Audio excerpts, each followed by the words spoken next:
7 tanda husnul khatimah. Bismillah, wassalatu wassalamu ala rasulillah, wa ba'du.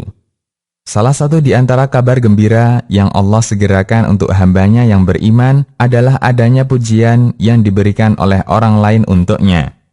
Dalam hadis dari Abu Dzar radhiyallahu anhu, Nabi SAW pernah ditanya, bagaimana jika ada orang yang melakukan amal baik kemudian dia dipuji oleh masyarakat? Jawab Nabi SAW, itu adalah kabar gembira bagi kaum mukmin yang disegerakan. Hadis riwayat Ahmad dan Muslim. Termasuk di antaranya adalah pujian yang diberikan masyarakat di saat kita meninggal.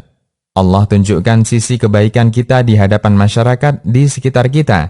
Dan ini bagian dari doa Ibrahim yang Allah sebutkan dalam Al-Quran, yang artinya, jadikanlah aku buah tutur yang baik bagi orang-orang yang datang kemudian. Quran Surat Asy-Syu'ara ayat 84.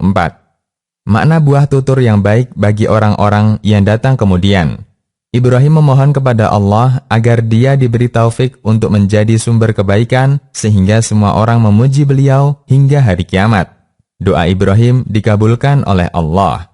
Di surat As-Saffat Allah berfirman yang artinya, kami abadikan untuk Ibrahim itu pujian yang baik di kalangan orang-orang yang datang kemudian, yaitu kesejahteraan dilimpahkan atas Ibrahim. Demikianlah kami beri balasan kepada orang-orang yang berbuat baik. Quran Surat As-Saffat ayat 108 hingga 110. Di surat Maryam, Allah Subhanahu wa Ta'ala berfirman yang artinya, kami anugerahkan kepada mereka sebagian dari rahmat kami, dan kami jadikan mereka buah tutur yang baik lagi tinggi. Quran Surat Maryam ayat 50. Allah jadikan pujian untuk Ibrahim dan keluarganya, bukan hanya pujian di langit, namun juga pujian di bumi.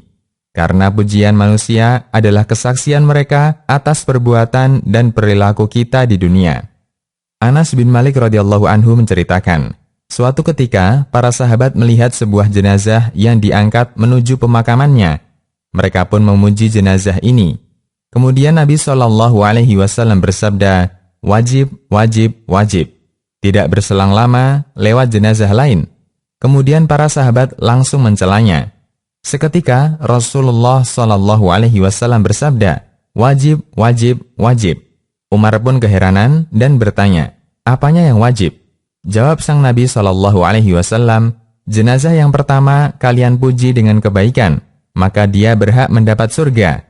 Jenazah kedua kalian cela, maka dia berhak mendapat neraka. Kalian adalah saksi Allah di muka bumi. Hadis riwayat Bukhari dan Muslim. Ada beberapa keadaan ketika kematian, yang itu merupakan tanda husnul khatimah. Dalam kitab Ahkamul Janaiz disebutkan beberapa di antaranya. Pertama, mengucapkan syahadat menjelang wafat.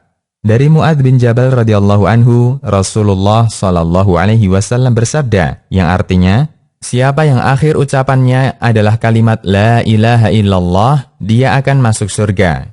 Hadis riwayat Abu Daud. Kedua, meninggal dengan keringat di dahi. Suatu ketika, Buraidah bin Hasib radhiyallahu anhu datang ke Khurasan, menjenguk saudaranya yang sedang sakit. Ternyata saudaranya dalam kondisi sakaratul maut. Ketika wafat, ada keringat di dahinya. Buraidah langsung bertakbir, Allahu Akbar. Aku pernah mendengar Rasulullah SAW bersabda, yang artinya, meninggalnya seorang mukmin dengan keringat di dahi.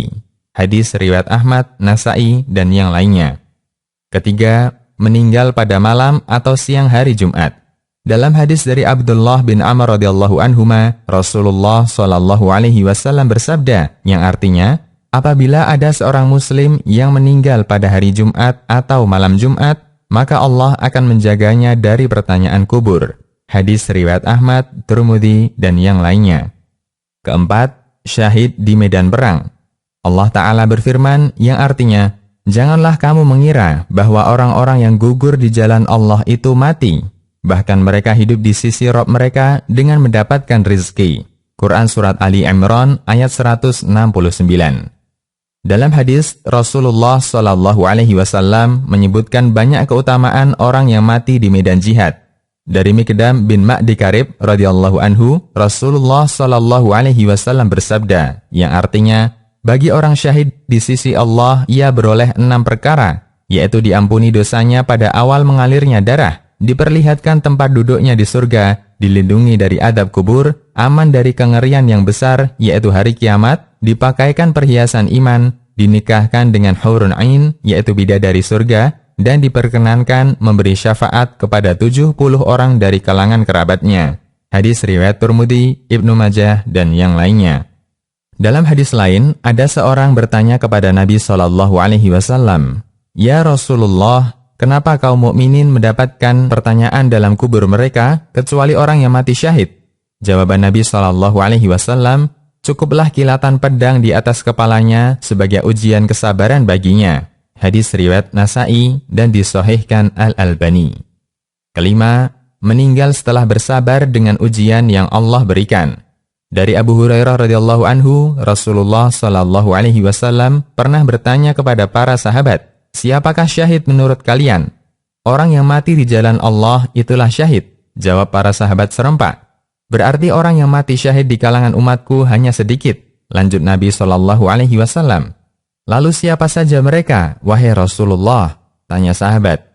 Kemudian Nabi SAW menyebutkan daftar orang yang bergelar syahid. Siapa yang terbunuh di jalan Allah, dia syahid.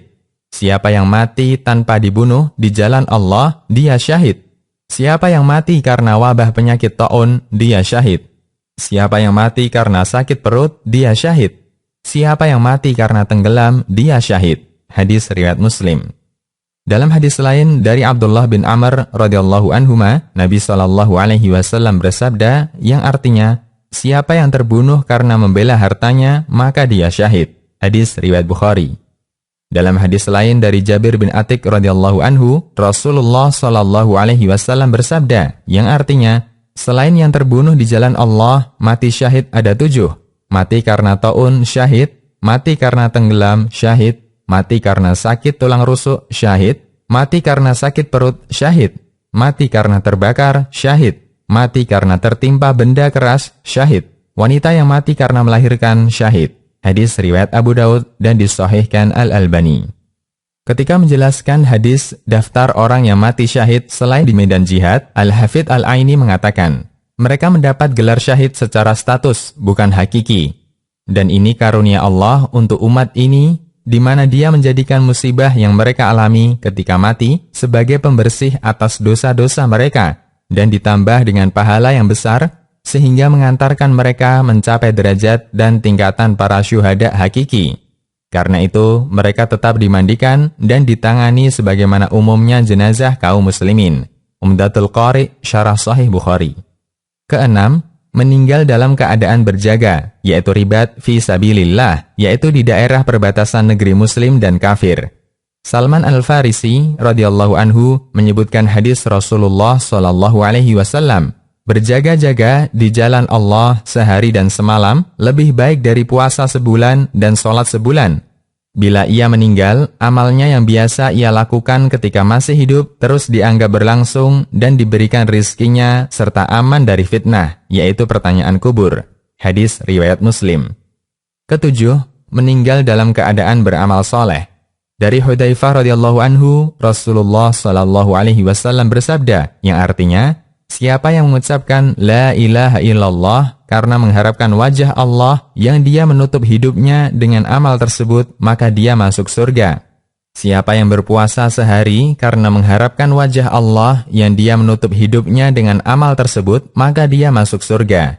Siapa yang bersedekah dengan satu sedekah karena mengharapkan wajah Allah yang dia mengakhiri hidupnya dengan amal tersebut, maka dia masuk surga. Hadis riwayat Ahmad dan disahihkan Syu'aib Al-Arnaud.